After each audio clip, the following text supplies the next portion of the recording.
Un jour, j'ai fait un rêve. Dans ce rêve, j'avais un maître qui m'a demandé d'inventer un tour de cartes. Le problème, c'est que tout avait déjà été fait avec des cartes signées qu'on retrouve collées au plafond ou dans sa chaussure, des cartes déchirées, reconstituées, qui changent de couleur. Pratiquement tout avait déjà été fait, donc je ne savais vraiment pas quoi faire. Et là, il m'a rassuré, il m'a dit « Ne t'inquiète pas, je vais te donner carte blanche ».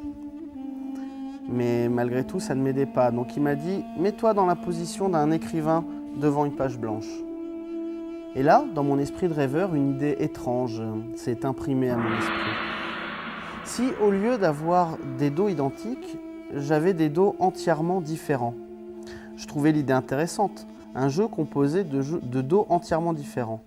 Le problème, c'est que j'entendais déjà dans mon rêve des gens me dire « Oui, mais alors tu sais que ça c'est le 4 de trèfle, tu peux savoir que ça c'est le 2 de carreau, tu peux savoir que ça c'est l'as de pique, tu peux savoir à quel dos correspond quelle carte. » C'est vrai.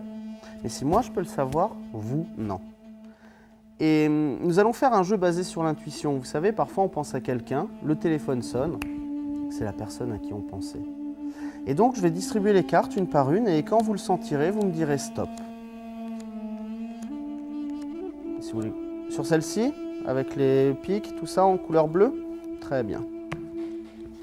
Ensuite, pareil, un autre spectateur va me dire stop quand il le désire. Et s'il veut que j'aille plus vite ou plus lentement, il peut le demander, il n'y a aucun problème. Sur la carte verte, bicycle à dos vert, très bien. Donc tous les deux, vous m'avez dit stop quand vous vouliez. Vous ne vous êtes pas senti influencé d'aucune manière. Pourtant, nous allons voir ce qui s'est passé.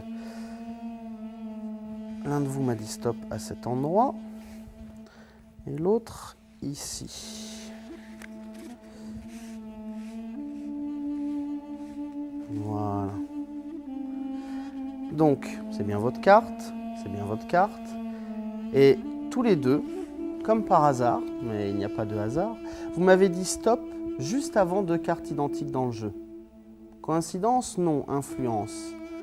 Tout d'abord, une influence secrète. Pourquoi secrète? Parce que vous ne pouviez pas la connaître avant que je vous la révèle. C'était le dos de mes cartes blanches. Ensuite, il y avait une influence beaucoup plus forte, car subliminale. Une image subliminale, c'est une image qu'on voit sans la voir. Et vous étiez concentré ici alors que mon image subliminale se trouvait juste là. C'était l'étui du jeu de cartes lui-même. Tout ceci vous a poussé, vous a conduit à vous arrêter au moment propice. Maintenant, souvenez-vous, au début de mon tour, mon maître m'avait donné carte blanche. Il m'avait demandé d'être comme un écrivain devant une page blanche. De là à penser que mon jeu est entièrement composé de cartes blanches, il y a un pas que je ne franchirai point car, dans mon domaine, la magie, j'aime me plier en quatre pour surprendre mon spectateur.